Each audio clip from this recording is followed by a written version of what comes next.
This is That Video Game Podcast, episode 692 for January 25th, 2021. Nothing beats Elite.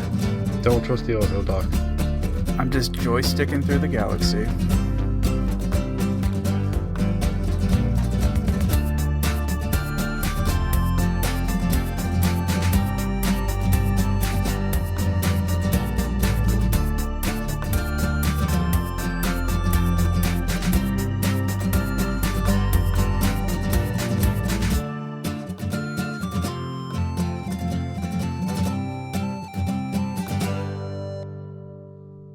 Welcome back to another episode of That Video Game Podcast. I'm your host, Boston. Joining me as always is Moonpeer. Are you really the host? The host of what? The host of Aliens? The host of a problematic mind? You don't want to know what resides in this husk that I live in. Uh-huh. Hopefully this is nobody's first episode. This mortal coil of unknowns. Yeah. And the Nimp.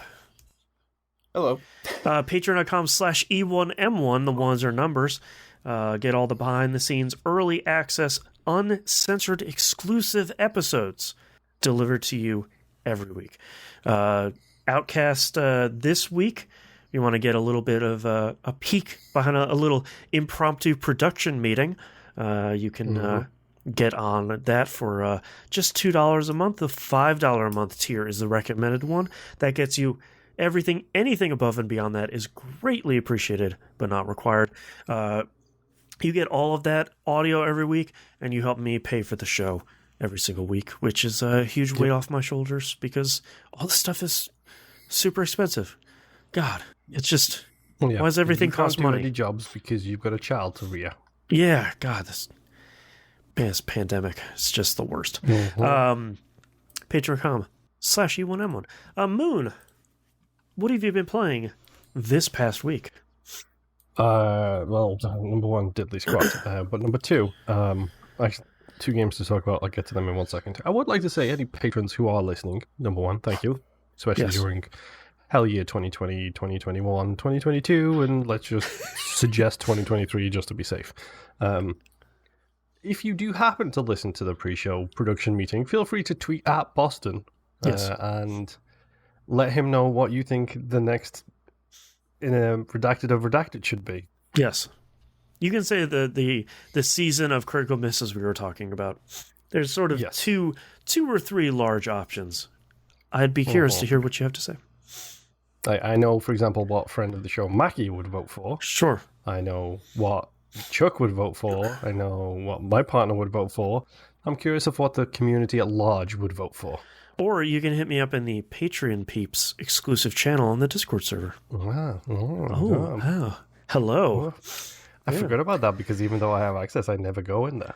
Yeah. I told you, I lurk. That's all I do. That's okay. I'm not holding it against you. You just have tickets to the VIP lounge. You just never go in. That's right. 1,000%. Yeah. To steal from Critical Misses Season 1, I'm more of a champagne problem. That's right. That's right. I did just quote Shaw. Get over it. Yep. Anyway, yes. So I played Carto. You reminded me about this because you literally physically cannot play this. The vomitorium, unfortunately, that is Carto. Whereas I have it installed and completely forgot I have it installed. The reason I do that is because I sort my games by game size, so I can play the biggest first and then forget about the little ones. Right. So I played some Carto. It turns out I had previously put 27 minutes into the game. Now I've put like 2 hours and 27 minutes into the game. Okay. Based on chapter achievements, I'm probably about halfway through the game. That's not bad. It remains a simple but fun puzzle exploration game. Is that how you... Puzzle exploration? I think that's how I'd describe building puzzler? Discovery simulator? Yeah, who knows? I did get speed up boots, though, which make you run faster, so that's good. Nice. Also, I don't know why I'm happy about that, because usually when I want to move somewhere, I just pick up the piece of map that I'm on and move it closer to my objective and then put it down. Smart. Fast travel, done the correct way. That's right. That's a cool game. Literally pick up the map and move it. Yeah. Yeah, it's not exactly I've never seen anything like it. Yeah. I'm sure there's probably a Flash game that exists that's kind of similar or whatever, but Not anymore. I was just about to say, Ouch, maybe my not heart. anymore for the Flash game now. But yeah, it's fine. The funny thing is I thought you were being over dramatic with your nausea. I thought it was just you being your A tummy diaper being baby. little- Sure, you can say it. Yes. And then I started to play it and I was like, oh no, 100% this would give him like Yeah. motion sickness kind of thing. It's just something about it. Like I don't. Everything is moving. Like Yeah. everything is moving all at once, but it's not big movements, it's little movements. Like, Yeah. the grass will blow one way, the trees will blow the other way, and it just constantly looks like it's moving all the time. Yeah. And it's just like, okay, now I get it. Yeah, and like the frame rate of the background is different than the character's frame rate. Like it is all set up for my brain to be like, nope, gotta go, get out of here. Did you see Into the Spider-Verse? Yeah. Did that make you sick too? No, that didn't bother me at all. Weird. That's weird. Brains are weird, man. I love that effect in Into the Spider-Verse where like, Your brain is weirder than most, dude. well, I mean that's for sure. I've been on I don't remember Into the Spider-Verse doing anything that would really cause... I mean, there is some camera flipping, but... It's all different frame rates as well. Like the background, I think moves at like 21 That could be it. frames. There's like a and the characters are like 24. and there's sometimes there's like a fuzzy foreground too. Like yeah, it's a little weird. Yeah. My partner got nauseous when we went to see it in the theaters. Like, I had to Oh, literally yeah. look down and stop watching at some point, which Jeez. is not great. But no, Carto, it continues to be an absolutely acceptable, fine game. Yeah. It is one of those, hey, guess what? It's on Game Pass. You should probably play it kind of Yeah. games because it's on Game Pass. And it's short. Essentially, you've already paid for it, and I've heard it's like 5 hours long. So Yeah. I'm already halfway through it. I'm sure I'll probably beat it at some point soon. It's fine. It's fun. It's especially maybe if you have kids, it might be a good game for them. Oh yeah. But you know, it for me it has been a blue sky kind of game that I have been playing this week Right. while I have been busy / mentally incapable of doing anything. Right. And the only other game I played was Donut County Yeah, Donut County. Cool. because that came to Game Pass this week too. Yep. And I think I'm about halfway through that as well. It's very short. I got further in it now than I did in the PlayStation version, which I also own. Mm. So in one sitting, I got further than I did in 2 sittings over there. I don't even know. I pulled some people through a hole. That's how far I got in the game. Yeah. I know that does not help at all. Man, Donut County is such a great game, and like if there's one negative I can still offer about that game is it's a little too in love with its own writing. So like the writing is very good and it's very clever, but a lot of times it's like, yeah, I just want to get to like the Katamari thing. Like I wish there was like a little bit less dialogue here, or at least I'm playing this game again, so I wish I could skip this dialogue. I want to get to the thing. Like I just get out of my way. Yeah, the Trashopedia is still gold. Forgot that's what they called it. It's really good. Like, it's literally gold. Every time I pick something new up, it's just gold. It's Yep. like a succulent is a cactus designed for children. Is a fantastic description. Like, It's so good. you know, a trash can, perfect, perfection. Need you say any more? It's just so well written. Like that. I mean, don't get me wrong. The general chat between, you know, the characters is a bit whatever, and it's very internet speak. Yeah. Which like either you're gonna love or hate.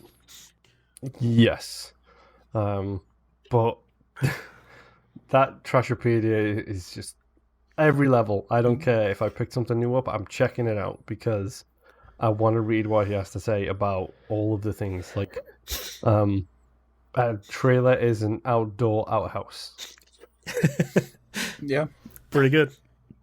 Yeah, like I can't even remember half of them, but just certain times I will just open it up and be like, okay, that was genuinely hilarious, and it's just good to. It feels good to smile, you know. And He says there's through not the enough tears. of that recently. Yes, It's so good to smile. 100% through the cheers, through the tears, I should say.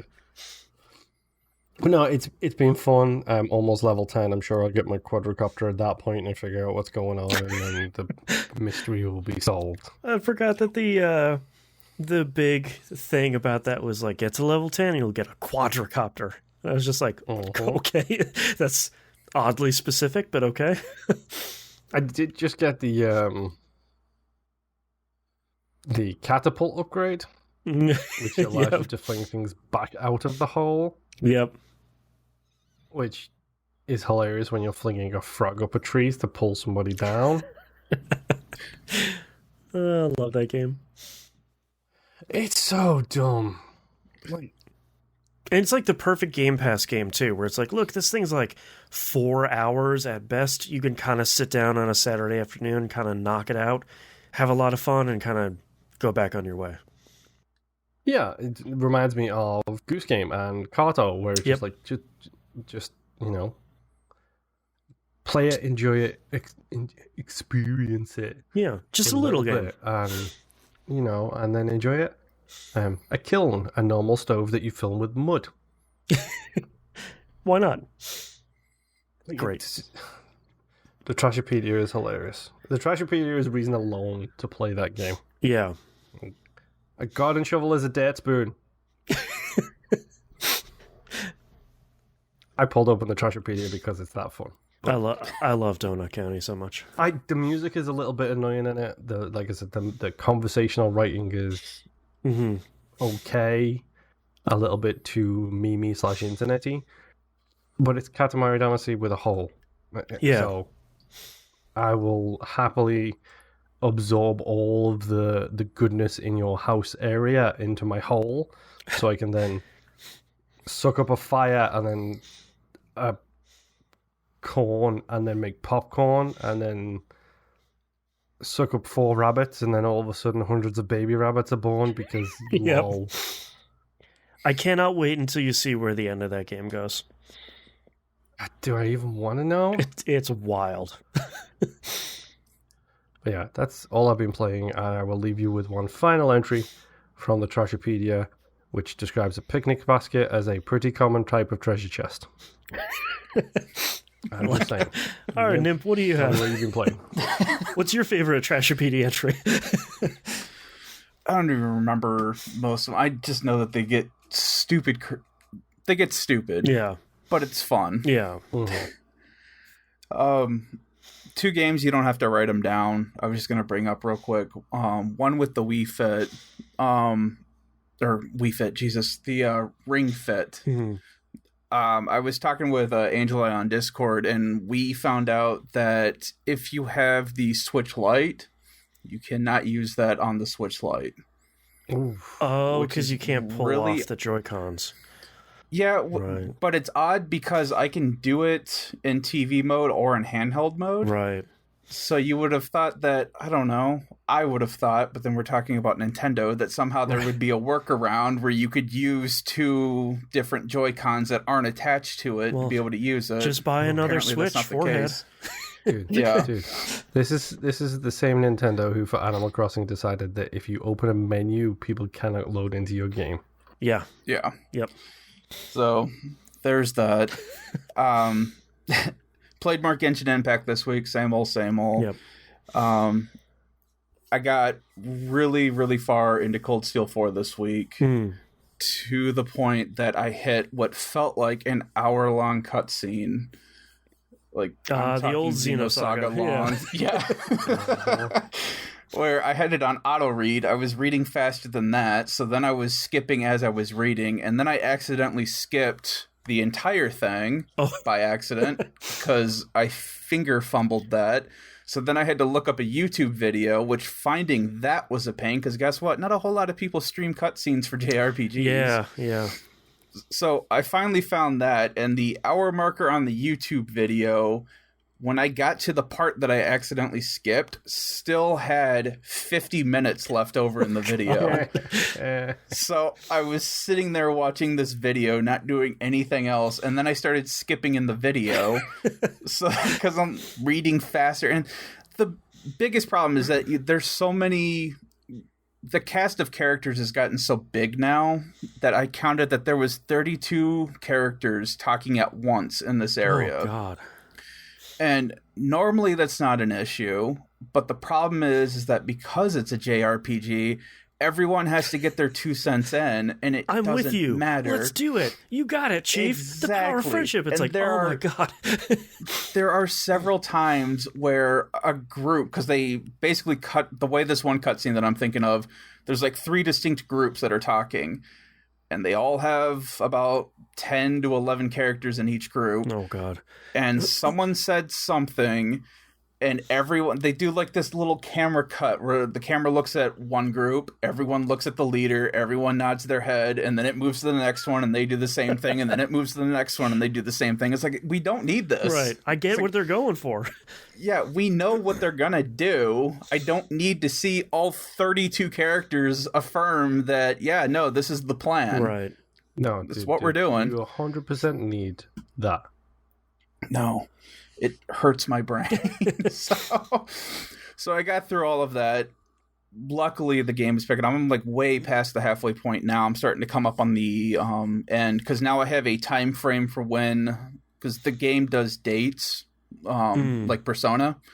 So I have a time frame for when something is supposed to happen. Oh, okay. And that seems like that's going to be the end of the game, or, you know, roughly around that time date. And I'm like 2 days out from that right now. Oh, okay. Granted, though, each day is probably about 8 to 15 hours of actual gameplay. So, and just a lot of people reaffirming that, yeah, power of friendship. Yeah. Well, you got it, boss. We're going to do it.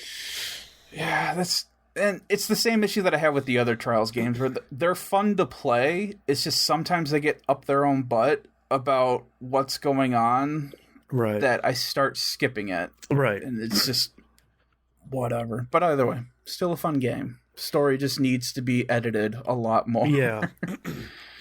The next game that I had played, No Man's Sky, my son and I picked it up this past weekend. We were just messing around with the co-op stuff. We did a lot of the anomaly co-op missions or multiplayer missions. Yeah. We picked up one for picking or finding like 12 ancient fossils on a planet, which I knew was going to be a mistake. And it was absolutely confirmed when we landed on the planet, and I couldn't see the planet because it was in the middle of a radiation storm. Great. I was like, great. So now we're on an extreme world looking for rare things that are buried under the ground to begin with. It's so all that going took well. us. Yeah, so that took my son and I about 2 hours to finish. Yeah. Then after that, we just stuck with like the pirate killing things, where it's like, hey, there's 3 space pirates or whatever, go out into space and kill them. And it always drops you into the system that they're in when you leave the anomaly. So all you have to do is scan the system, pirates come in, you do your dogfights, go back, collect your rewards. Perfect. So we did about 9 of those yesterday. Yeah. So that's cool. The space fighting is still, it doesn't compete with Elite. Yeah, like, But- it's fine. It's serviceable. Yeah. Nothing It's- competes with Elite. Come on. No, I That's the know. game's tagline. It made me want to play Elite again. Just gotta wait. That update's coming. Just gotta wait. I know that got pushed Part- back.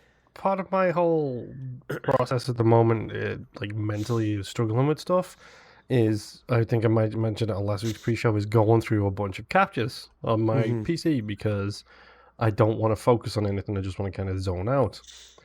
So many Elite Dangerous videos in there. I'm just like, Elite's really good. Really good. Remember how Look at this cool sweet Elite is? clip I've got of a Proton Star. Look at this other sweet clip of a Proton Star. Ooh. I'm still in between the center of the galaxy and I can't even remember what the other Sagittarius, eh? Or the furthest one? No. Past that. I hit the center, but I'm trying to get to the other the furthest human colony on the other side of the galaxy. I can't even remember. Yeah, God, this is killing me. Either way, I'm heading that way still. But Have fun.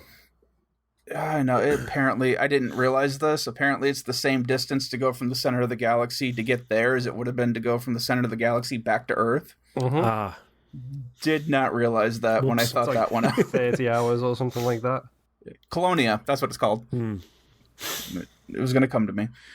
So, yeah, No Man's Sky, still fun. We didn't have any issues with bugging out or anything. So good. I didn't get picked up by some weird radiation tornado that killed me or whatever. Thank goodness. So that's all working out fine. I played more Cyberpunk, which they just released yesterday a 1.1 patch Yeah, for. the big one. I haven't noticed any difference playing the new patch. Okay. I haven't run into as many issues as many other people have. My game has been fairly stable, besides the couple of things that I brought up in the past. But I still had like a random slowdown. Like when I jumped over a wall, all of a sudden my game slowed down. My weapon wasn't appearing in my hand, kind of thing. Right. But I mean, the game was still playing fairly stable, so I haven't noticed a difference yet. I mean, it's no worse, which is pretty Yeah. great. So that's always a positive. My save file still hasn't corrupted yet. I've got two versions of it, one on a thumb drive and one on the cloud. Yep. Yeah. So Jeez. still fun. I'm still not doing any of the story. And like I said, it's not because I'm not looking forward to the story. I just really enjoy right now finding the gang locations and just walking in there and messing up their day. Right. It is my most favorite part is hacking into a camera and then hacking into all of their defenses, setting all of them to friendly to me, and then just watching everybody die. Yeah. That's the stuff you want. Just, I know it's horrible to say out loud, but that just really makes my day. Yeah. And then my last game that I played, which is my secret game that I didn't tell anybody about, game. is Sniper Elite 4. Oh. Okay. Are you ready to go down the rabbit hole? The different sniper games, the sniper zombie army games. There's like 15 of them. And so that's kind of what started. So this was free forever ago on PlayStation Gold.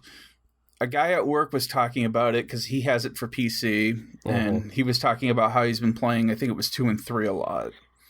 And I'm like, oh, I've heard of them. I've read up on them. They never really seemed interesting to me, but if you like it, cool, whatever.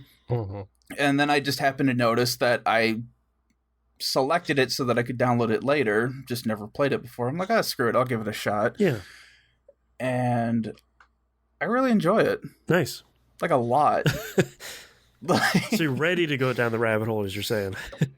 I'm not going to probably buy the other games, but I really like 4. Yeah. So what exactly did Valhalla awaken in you with those slow-mo assassinations? Dude, I actually forgot that this had that in that. Until the first time with the Mortal Kombat kills. Yeah, those get gruesome real fast. Yeah.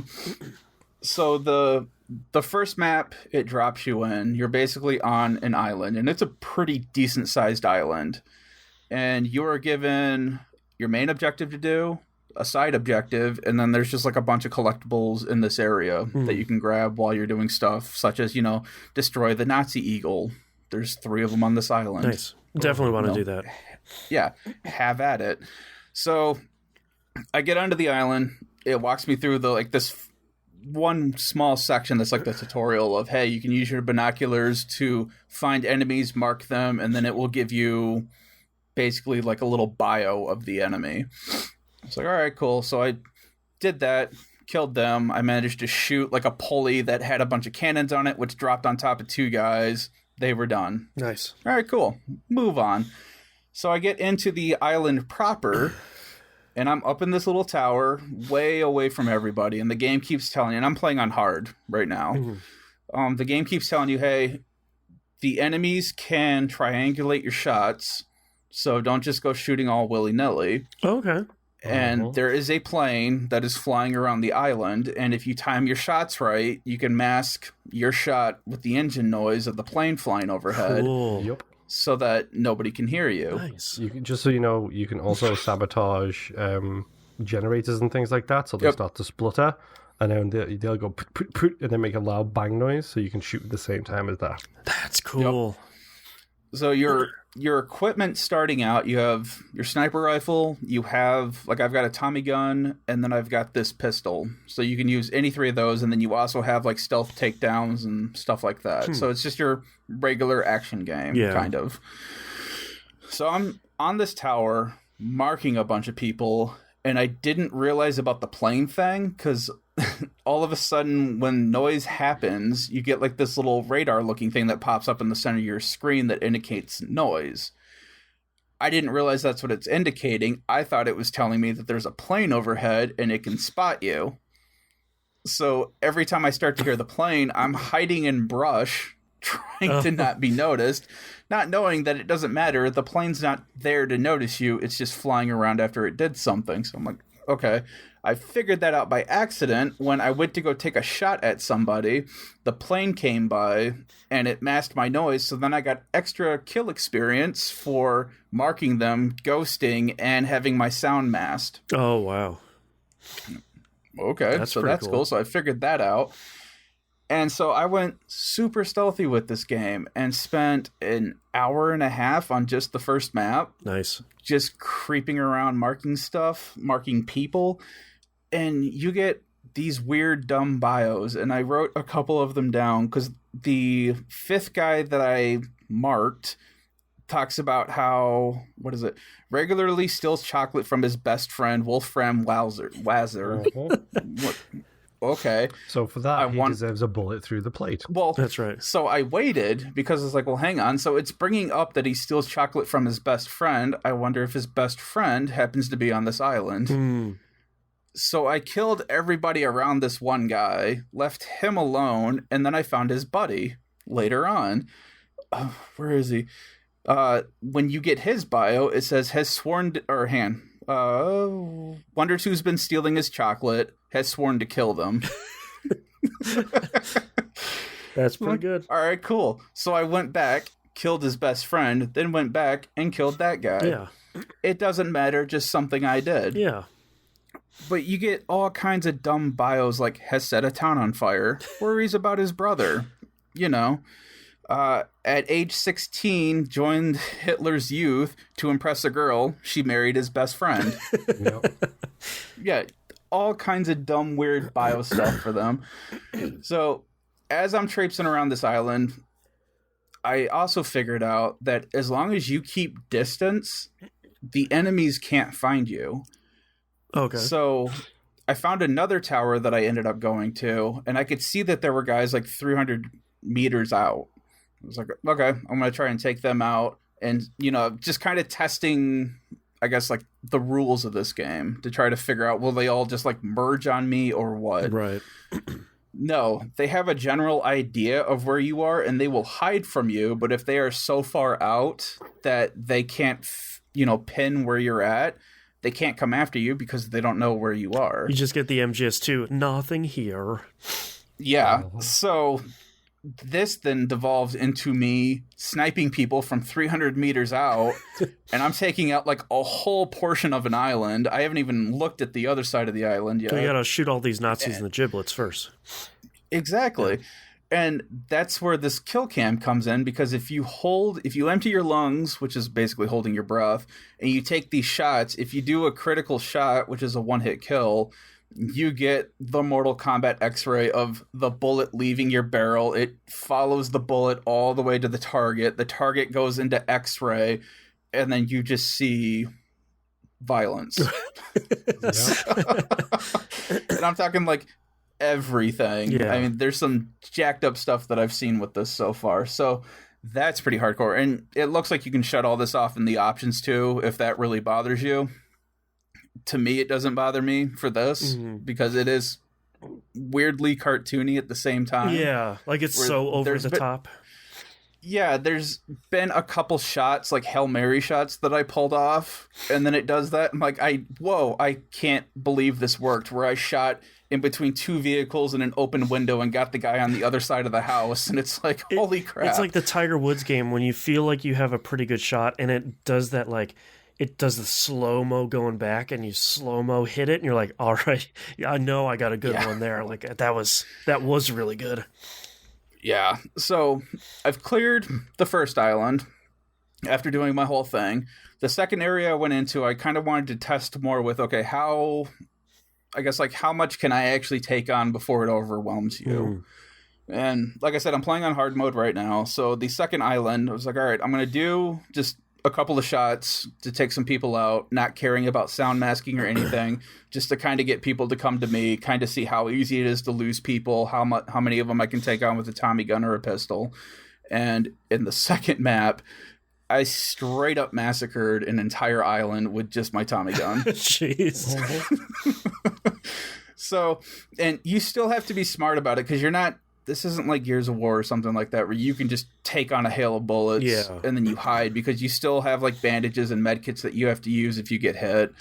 You can't run indefinitely, because then that messes with your lung capacity. So you still have to be smart about it, but you can definitely hide behind a building, wait for a bunch of people to come around and just lay into all 5 of them. Right. And then duck to a different, and it does like the whole MGS thing where it's like, hey, this is last known position, and there's like a hollow of you standing there. So if you run out past that, everyone will go to that spot, which means that you have basically a dead zone where you can turn around, wait for everyone to run to that location to check it out, take out whoever shows up, marks a new area where they think you're at, and just keep doing that as well. So yeah, the AI is not entirely smart in this. Yeah. But it's still kind of fun, especially when you have them pinned where they have to come down an alleyway and you've got 9 Nazis running at you, and you take 2 shots and you take them all out because they were just lined out perfectly. It went from one person to the next and so on. A lot of x-rays in that one. So the last mission that I did with this one, you're in a forested area, and they've got basically like a train cannon that's shooting intermittently. And that's all fine and good.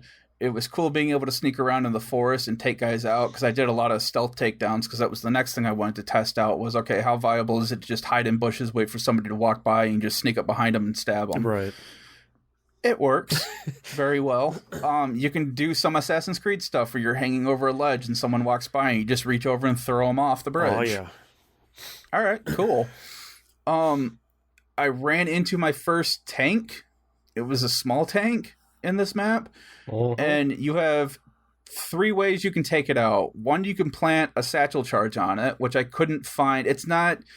You can't just place the satchel charges anywhere. You have to look for the glowing indicator, and that's where you can put it, kind of thing. And you can do 2 types. You can either just put the charge there and then run away and turn around and shoot it and blow it up. Or you can put what looks like a flare on it, which is kind of like a timer. I don't know if he has a fuse on it and lights it, or if he shoves a flare in it. But it gives you about 5-10 seconds to run away, and then it'll blow up. I could not find the point of being able to put a satchel on it, so I was like, okay, maybe I can't do it with this one. The problem is that this tank doesn't move around. It's always facing one direction, but the turret up top will keep spinning around. All right, so I worked my way over to the other side of the map so that I could see that there's like a little driver viewer port, and you can shoot through that. Cool. Take out the driver. Now the tank can't move. It's stuck there. Right. So I still couldn't. The turret was moving so much that I couldn't take out the gunner. So I kept getting closer and closer to it to try to figure out how I'm going to take this out. And that's when I realized it had a satchel charge on the front, like a placement for it. Run up there, set it, hide behind a house, wait for it to blow up. It happened to blow up when the cannon went off. So then I got a ton of extra XP for masking the sound of a vehicle blowing up. Yep. Yeah. And then I just got all kinds of crazy with it and hid under the bridge and shot everybody on that map. So it's pretty fun. It sounds pretty good. Fun. Yeah. It's so dumb. It's a lot of dumb fun. There's the last two maps, the forest one and the other smaller island one, when I was just testing out how much I could take on, I accidentally completed the main objective not knowing it was the main objective. Because it just kind of tells you, once you've completed the final objective, that's it, you're done with that map. And you can go back into it. It's set up any map that you've completed, you can go back and restart new. But I didn't know that blowing up a door and walking through there would complete the objective where I meet up with resistance members. I just thought it was leading me towards like the radio area that I was supposed to blow up. No, so I didn't do any side objectives on that second island because I accidentally completed it too early. And same thing with the train one. I didn't know that blowing up the bridge that the train was on was going to end that level. So I set and that was the weird thing too. You have to set the satchel charge in a crack on one of the pillars for the bridge, but you don't have direct line of sight on it when you do that. So you have to run all the way around the map so that you can kind of see it, and then you take a shot at it, and once you blow it up, that's the end. You watch the bridge blow up, you see the train fall into the ravine, everything's happy. Right. Interesting. But I'm really enjoying it. It speaks to me on some weird level. Right. And maybe it's concerning. I don't know. Well, but I had a lot of fun just screwing around with it. Apparently, I forget what the next highest difficulty is. I think it's called Authentic or something like that. Apparently, that's the one that everyone says that you should really run this in, because easy is apparently stupid easy. Normal is still easy, and hard kind of feels like normal. But even then, I'm not finding anything difficult about it. Right. A shot to the head is still a one-shot kill. Depending on where you shoot in the torso, that's either a one-shot or a two-shot kill. So I'm finding it just doesn't seem terribly difficult, but apparently Authentic is where they add in, like, oh, you have to take into account wind and earth curvature and, you know, depending on how far out you're going and stuff like that. Interesting. So I might try Authentic just to see how that does. Yeah. But it's been pretty fun just trying to get long distance shots off, because obviously you can't just put your cursor here and your bullet's going to go there. You still have plenty of drop. There's still plenty of other things that I have to factor in, like the muzzle velocity of the rifle that I'm currently using, that kind of stuff, to figure out if I can even hit that person that's way out there. So a lot of fun stuff to experiment with. That's cool. So surprisingly, Sniper Elite 4 is fun. I will also say too, it is a good-looking game and the crappiest looking game at almost the same time. I don't know how they pulled that off. Some real PS2 business. Yeah, there have been times where I've looked at something in this game, it's like, that looks really good, and then you see like everything behind that's all pixelated or it's all blurry and stuff. I'm like, that looks like hot garbage. So, man, it's a really odd game, but really fun. Yeah. So that's all they've been playing this week. Boy. Okay. I have only played Monster Sanctuary this week, and I didn't really realize how pissed off I am about it until I started thinking about how I'm going to talk about it this week. So I think Monster Sanctuary, up until this point, has been a 10 out of 10 game. Like, all of it is super well done. It's really clicked with me. I really, really enjoy it. Up until you get to the end, and it does that normal JRPG thing, where you're like fighting a series of bosses again, but now they're harder because it's at the end of the game. So throughout the game, you're fighting all these guys. They're called alchemists. They're wearing masks. You don't know who they are. They're all color-coded, standard JRPG stuff. I've fought them, each one of them, at least once throughout the game. Some of them you fight a couple times. And up until this point, I wouldn't say that this game is easy, but I wouldn't say it's hard. It has been a fairly smooth difficulty curve the whole time, and I haven't really needed to grind. And if I was maybe a level or two under like a boss battle, most boss battles, instead of sending just 3 monsters in, you send 6 in, and anytime a monster gets knocked out, you replace it with someone in your back line. So you can't really revive monsters. You really just, here are the 6 people on my team, take all the enemies out with those 6 people. So there have been 1 or 2 fights where it's like I'm down to my single last monster and they can maybe take 1 more hit, and I finally defeated the last monster that I'm fighting. So far so good. Up until I get to the very end part.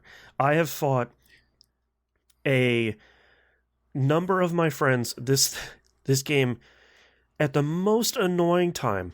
You're talking about JRPG tropes here with Cold Steel 4.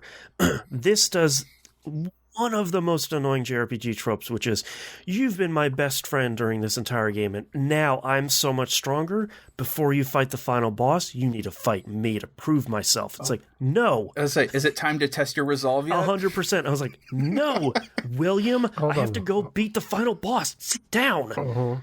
Hold on, Blue. I don't think you're ready to face the Elite Four just yet. That's exactly, and it's like I'm literally trying to stop the destruction of our world.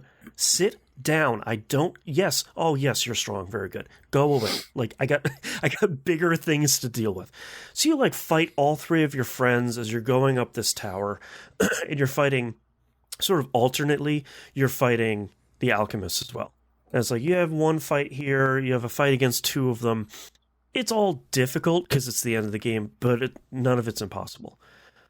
Until I get to the Zosimos fight, which is like 2 or 3 bosses before the final boss. I spent this entire week at least 3 hours a day trying to figure out how to beat this boss. I think I'm only missing 1 or 2 monsters in the game up until this point. One of them is a really great reference in like a secret area that is just too strong. I can't beat them enough to get them. I can't do this fight. Like, up until this point, I've been changing because a lot of times you'll fight a boss and it'll be like, I'm going to bring in the team I'm using. Oh no, they're all weak to ice. Guess what the enemy's using?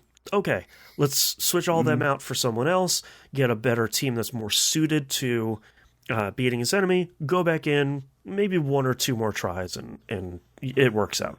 One of the things I do like about Monster Sanctuary that it does is when you fail on a fight, if it's a normal random enemy that you're running around in the world, it just puts you back to where you ran into them, so you lose pretty much nothing. If it's a boss fight, it just puts you in the room you just came from. Like, you didn't lose any time, you don't have to reload your save or anything. It just kicks you back 1 room and you can go back in and fight that boss. Interesting. I have tried so many different teams with so many different combinations and so much stuff. The real tough part about this fight is, like, 3 out of the 6 monsters that this enemy uses have so much health regeneration that I can't do enough damage to beat the regen. And so many people's recommendation is, I was like, oh, well, just get this team together. The only way to do it is to like super buff one team member so that they can one-shot an enemy to just get them off the field. And it's like, guys.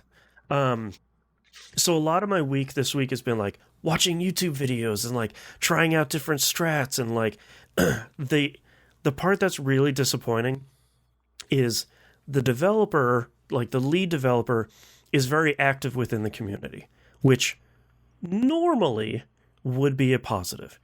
But in this instance, the developer kind of has a bad attitude about their own game. So like, okay, people will come in, and this appears to be a hot button topic for a reason that I'll get to here in a minute. So a lot of people are like, hey, I've been having an okay time in this game up until this fight, but like, boy, this fight is just nearly impossible. Like, what am I supposed to do? And a lot of times the developer will come in and be like, maybe you should try a different team. Like, Yeah, thanks. Appreciate it. What do you think I've been doing? Get good. Yeah, like there's very much this like get good attitude where it's like you can't rely on just one team throughout the entire game. It's like, well, thanks, I haven't. I'm not using the slime that I started with in the game and like my starter monster. Like I'm not doing that. And in the way that this always goes, the developer's attitude then emboldens the community. So this dismissive attitude, then, like, my first result I saw was someone being like, oh, it's too hard? Is this baby's first monster catching game? Maybe you should go back to Pokemon where you can't really fail, you big diaper baby, you big poopy baby. It's just like, dude, like, there's so many of us that are having fights. Like, the rest of the game has been difficult, but not impossible.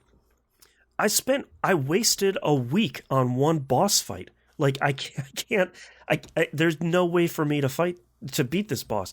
Thankfully, they're talking about putting out a patch in February that introduces a casual mode for a certain demographic of player that is finding the game too difficult, which all sorts of middle fingers for that attitude. Which then, of course, all the comments are like, please don't add casual. Don't make the game easier. Like, it's so good because it's hard and it just gets stuffed. Whatever. And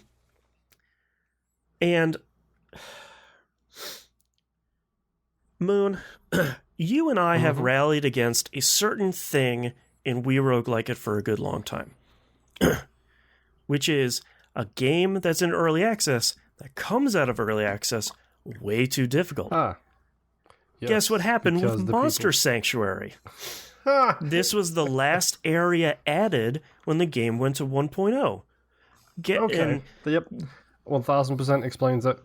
So, for people who listen to this who don't listen to We Roguelike It, number one, listen to that show. But basically, the longer, especially roguelikes and things like that, the longer a game spends in early access, the better the dedicated fan base get at the game.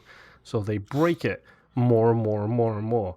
And the feedback the devs get constantly is the game is too easy. Harder. The game Make it is harder. too easy. Yep. So the dev makes it harder and harder and harder to the point where then the game gets released and regular folk who haven't been playing the game since day one of early access literally cannot get to the boss or beat the game at all. So, like, most of it was in early access for a while, so most of the guides that are out there are wrong because so much stuff has changed, which is fine. But so many of these other ones are like, there are these champion fights where they're like extra hard enemy, like optional enemies that you can go and beat, and you can re-challenge them like in your home base. If you get a 5-star on there, you get their egg so you can recruit them to your team. Getting a 5-star is pretty difficult. Your normal, like, first-time finish is going to be a 2-star. You're just making it through. So a lot of people are like, oh, well, it's super easy. Get a team of 6 super rare, super powerful monsters that you just need a 5-star. Get all of this incredibly rare, fully powered up gear with this perfect skill tree, and then do this incredibly esoteric build where you create this like perfect turn order like you're playing an MMO, and then you just one-shot the boss fight. And it's like, what the hell? Like, Winemaker Joe in chat says, oh my god, I'm a dad, I don't have 1,000 hours to play. Yes. Well, that's the thing. Like, the builds and the min-maxing that you have to do that no one tells you is that's 70 hours tacked on to what you're trying to achieve. Yeah, and they're like, oh, it's super easy. Like, you should already have this stuff going. It's like, no, I've been playing like 20 hours. Like, I didn't put 20 hours in this week because it's the only game I'm playing. Like, I have other things going on. Like, Winemaker Joe in chat says, also, why is it having easy, medium, hard not a normal thing for games? Here's the thing that I got pissed off about again this week. This attitude, this like horribly toxic attitude from these developers saying like, well, if you're too much of a baby for normal, I guess we'll put in casual, whatever, if you just want to. It's like, you should have a mode where, like, just, if you can even call it story mode, whatever, because the story in this game is fairly solid. make it so my monsters do double damage and the enemy monsters do half damage. Like, just let me walk through your game. Who cares? Because at this point, I'm not necessarily, number one, I'm not finishing this game until this patch comes out, if I ever go back to it. And number two, I can't recommend this game to anyone anymore because it's like, yeah, man, 99% of this game, really great up until this entire BS brick wall you run into where you cannot finish the game because you weren't playing it for the last year in early access. Yeah. And the developer's like, oh, well, if the game's too hard, I guess we'll put casual mode. It's like, no, I just want to finish it. I want to, like, you should have the most. This is the problem I run into every time this comes up. You as a developer should have the goal of the most people possible playing your game. Because what you're telling me is, I don't want everyone playing my game. And I don't understand why not. I just don't get it. Don't get me wrong. If you're a developer and you're making one of these games and you want to make it absolutely balls to the wall hard, sure, and you don't want to put any of those options in, that's fine. When it sells 10,000 units and that's it, you don't get to complain. Right. But this is like a one developer passion project. Like, why don't you want literally everybody to play your game? Like, look at Eichenfeld. Eichenfeld has some incredibly hard battles in there, and one of the best options in that game is just the victory button. Boop, I won that battle. Great. Now I can continue experiencing the really great story, and now I can finish this game. And, like, I'm not even asking for that in Monster Sanctuary. I'm just asking for the same difficulty curve that has existed throughout this game to continue instead of just shooting up at a 90-degree angle. Well, that's a lot of the issues with some of these games, too, is that you run into that where an area before a boss or whatever, you're just walking through it. Yep. No problem whatsoever. Don't even have to think about it. And then you hit this one enemy who's not a special enemy, who's not an optional enemy. It's just a regular story boss. And all of a sudden you can't beat them with either the methods that you were previously using, or all of a sudden you're 20 levels lower than what you need to be. And there's no good way for you to build up your team to what it needs to be to take on that boss.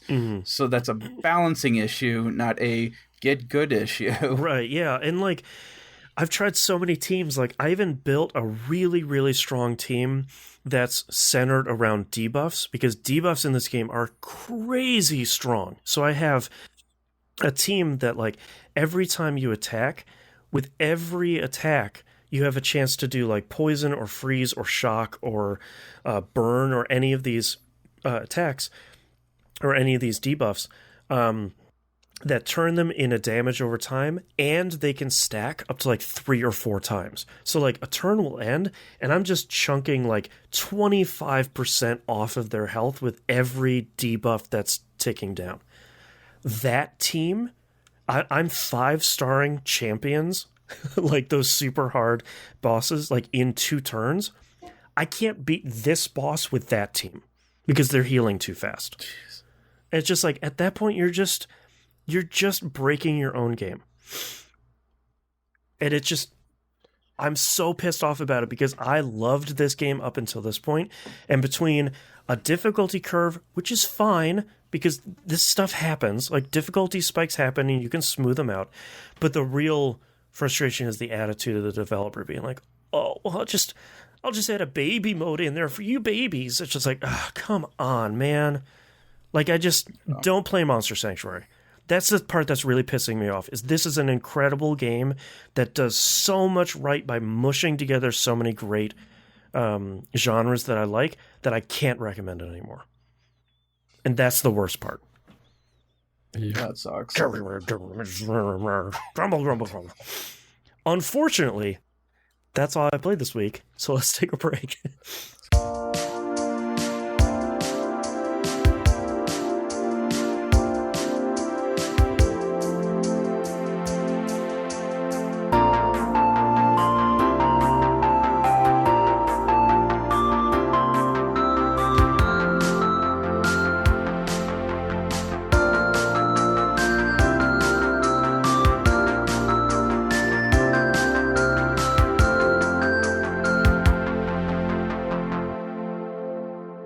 let's talk releases for the week of January 25th, 2021.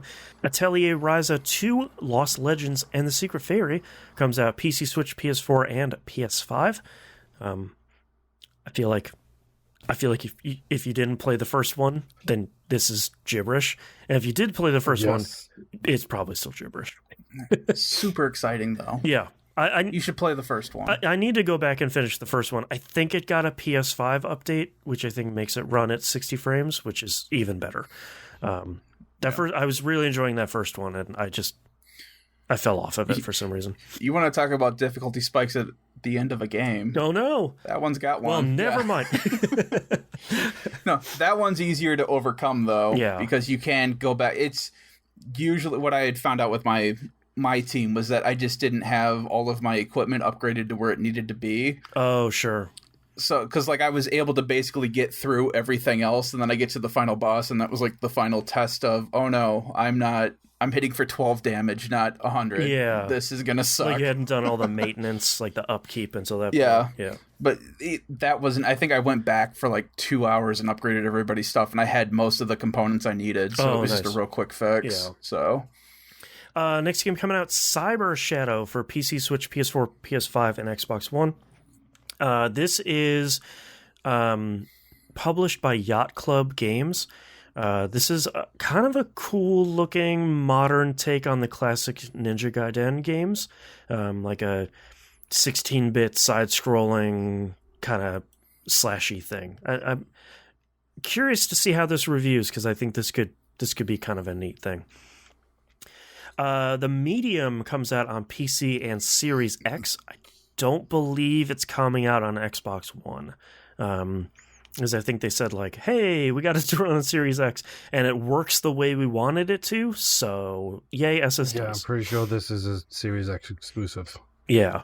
Also, I just want to say Team Bloober, because that's just, I just like saying that. This is the one where you're going between the real world and that horror nightmare world, right?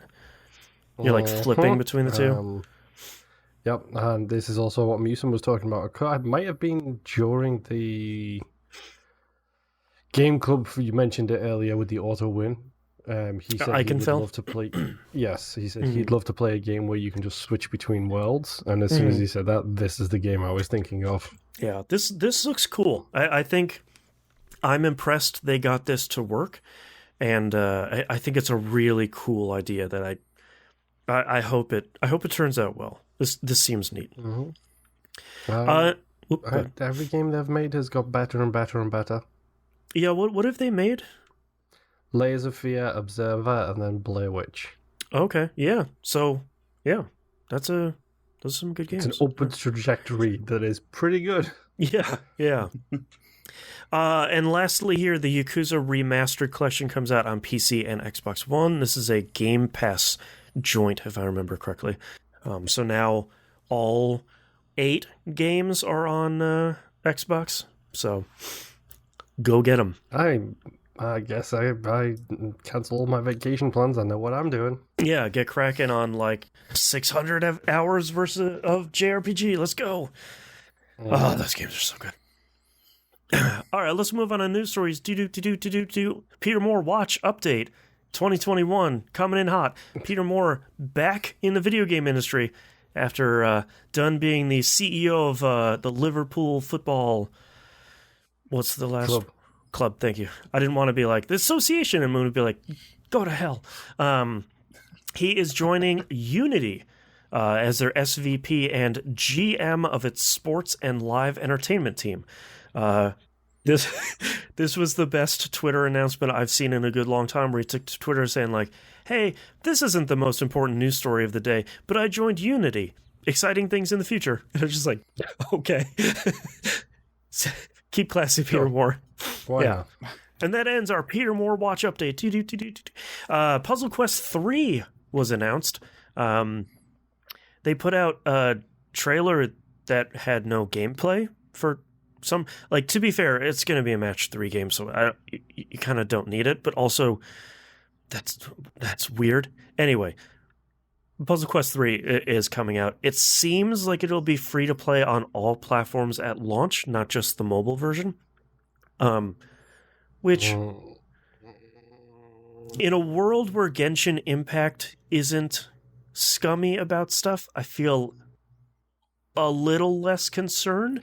But match 3 games are like the scummiest of scum on mobile. So in a world where Genshin Impact exists, but then also in a Homescapes exists. The cookie clicker, whatever the stupid match 3 that Blizzard owns with the cakes and stuff. Whatever. Candy Crush. There we go. Candy Crush, yeah. Yeah, who owns Candy Crush now? Blizzard does. They bought King. And it did. Previously King.com, now just King. Yeah. And also in a world where, FIFA Ultimate Team exists. Yeah. Yeah, it's like you can take the good of like Destiny 2 and Genshin Impact are free to play. But match 3 games being free to play are usually really bad. Where it's like, oh man, first 40 levels, you did so good. Oh man, you're the best at match 3. Level 41, go to hell if you're not spending money. It's just like, wait, what? Wait a minute.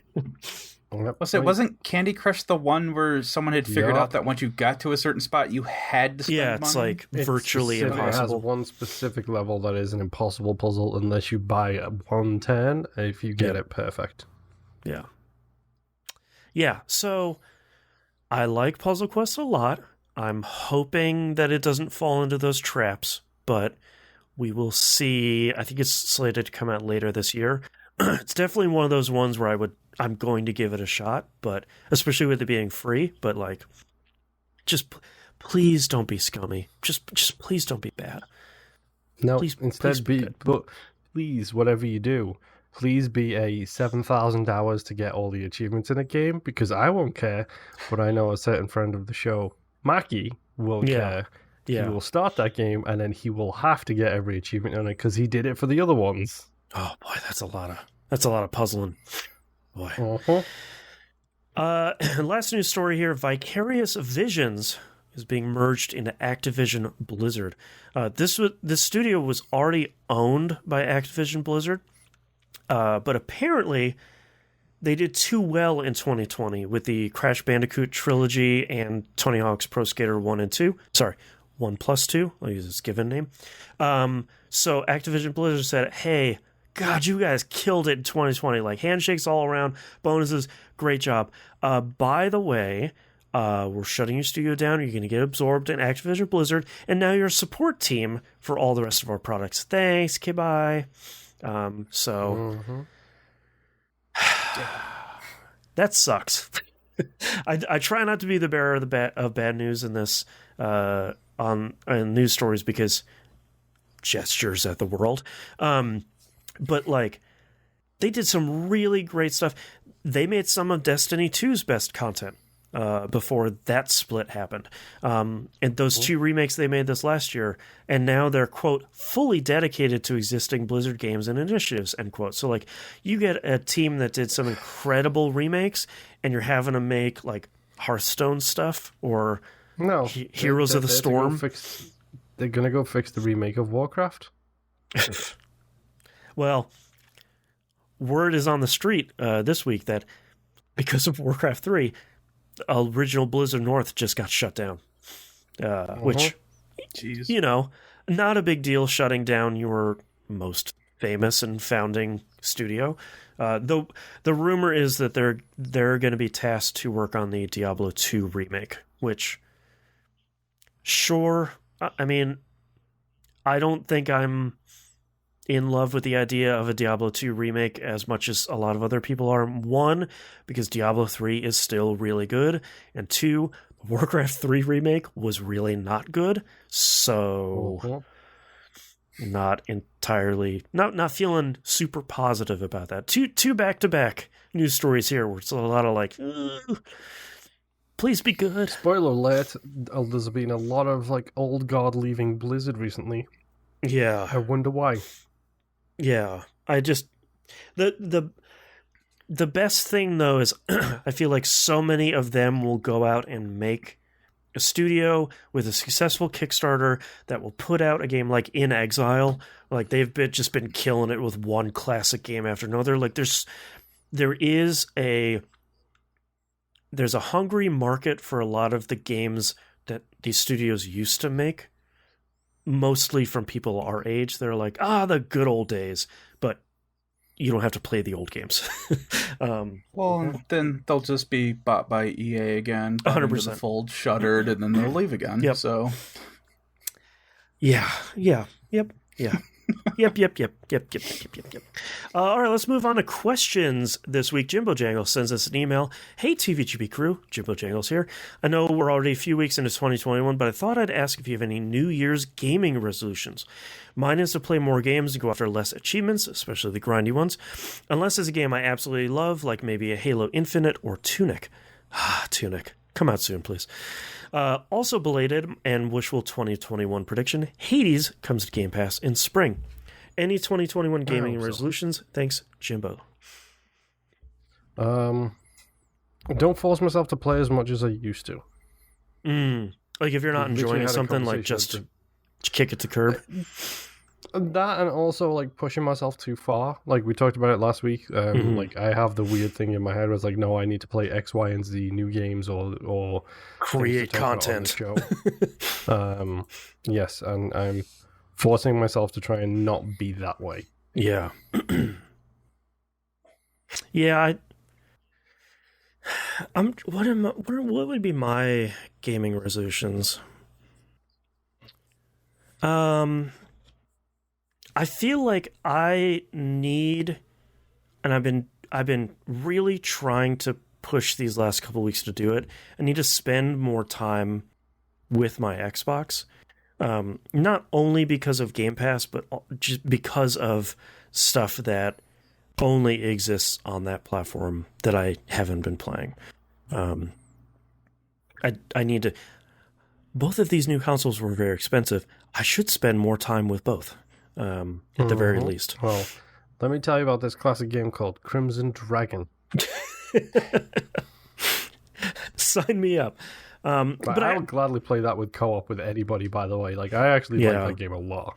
But I have a lot of stuff like, there's that new Gears 5 expansion, there's Gears Tactics, there's Call of the Sea, there's like the Tetris Effect Connected I can play co-op with my wife. Like, there's so much stuff out on that platform that is only on that platform that I could be spending a lot of time with really great games as opposed to grinding for nothing in Monster Sanctuary, grumble, as opposed to kind of continuing to play the same thing over and over on the PS5. Try and diversify my portfolio a little bit more in 2021. There you go. Yeah. I don't have any resolutions. Keep on keeping on. I go with the wind. Yeah. Yeah. I know it's because I always find too, if I try to force myself into a thing, like if I'm like, I'll just play less JRPGs this year, and then whoops, there's like 6 of them that I want to play this year. It's the one year where like all of them come out, and it's like, well, crap. Yeah. I'm trying to think if there's anything else. I feel like I have a good smattering of genres that I play that I'm sort of keeping a finger on. I could probably spend more time playing sports games, but that would really just mean whatever golf club game is coming out. And those games are really hard in a way that I'm not sure I want to dedicate the time to. Maybe if another Everybody's Golf comes out, I'd pick that up. Where it's like, all right, this is kind of a semi-casual thing to start with and then gets pretty difficult on the tail end. But golf club just starts out so hard. I'm not that good. I'm bad at golf in real life. Like, don't make me bad at virtual golf. It hurts my feelings. Man. All right, good question, Jimbo. Yeah. Thank you very much for writing in. If you'd like to visit us, you can do so at tvgp.tv. Everyone follow us on the right-hand side of the page. I have lost the capacity to speak. Patreon.com/E1M1, the ones are numbers. As we talked about at the top of the episode, all the early access, behind the scenes, exclusive, uncensored audio. Outcast we had like a 50 minute Outcast last week, so that was almost as long as the episode itself. So you want double the episode, Go check out patreon.com/E1M1. Don't forget about the $250 goal to get me to play some pants-wettingly scary games on there. Maybe, who knows, maybe there's some hot games from Bloober I could check out, just to say Bloober again. Current Game Club game is Late Shift. I played my first playthrough of that last night. It was 45 minutes, so literally incredibly short of a game. So go check that out. That is Late Shift by Wales Interactive. Not Whale the animal, Wales the location. Wales the country. Yeah. I'm going to start a competing studio, Wales Interactive, that has the animal, the H in it. We will also make FMV Kojima games. doesn't already have that? Yeah. No, we will also make FMV games just to really make it confusing. This week, for patrons, we wrap up our Enter the Gungeon coverage and we talk about our next game, so check that out. And go listen to Critical Misses because it's really great. We're having a blast. Season 3 just started airing on the public feed for the John Wick trilogy. Jonathan X. Wick, Mr. Wick himself, the Baba Yaga. Sorry, I'm laughing because I googled Wales Interactive, the animal, not the country. And PBS Learning Media has a Wales Interactive lesson. Great. I'm going to go check that out. My kid loves whales. So, whales and dinosaurs, that's what she's way into. I mean, who isn't? I think that's it's got the cutest eyelashes. Yeah. All right, I think that's it for us this week. Thank you very much, everyone, for listening. And we'll see you all next week. Bye. Bye. Bye.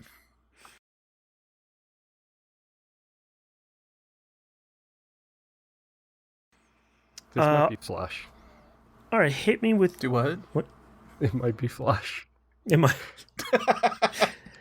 hit me with your titles, Nimp. All right, I have a diaper baby. I guess I had to write that down. Feels good to smile. Trashopedia is fun. Nothing compares to Elite. I'm five-starring champions. And time to test your resolve. All right. Moon, what do you have? A child to rear. Cactus designed for children. Nothing beats Elite. And PlayStation Gold. I guess I could write down Nothing Beats Elite. Elite. All right, I have I'm a Champagne Problem. Forgot About the Little Ones. A Cactus Designed for Children. You Just See ... Violence. A Diaper Baby. Feels Good to Smile. And Nothing Beats Elite. The two we shared were Cactus Designed for Children and Nothing Beats Elite. Nothing Beats Elite seems like the obvious choice here. Yeah. I mean, I'm biased, so... Yeah, I mean... We both are, dude. Use that bias to your advantage, man. All right, I'm going to circle it. Let me know when you guys are ready. Ready. Oh, boy. The possibilities are endless. Yeah. I'm good. All right, starting in 3, 2, 1. This is That Video Game Podcast, episode 692 for January 25th, 2021. Nothing beats Elite. Don't trust the auto, Doc. I'm just joysticking through the galaxy. All right. Thank you very much, everyone, for listening and watching. Apologies if this episode sounds a little weird. About halfway through, I noticed that my audio is recording, let's say, here, and then my cursor is about 5 seconds before that. So, hopefully that's not bad. Yeah. All right. We'll see you next week. Bye. Bye. Bye. And we can stop recording. Click.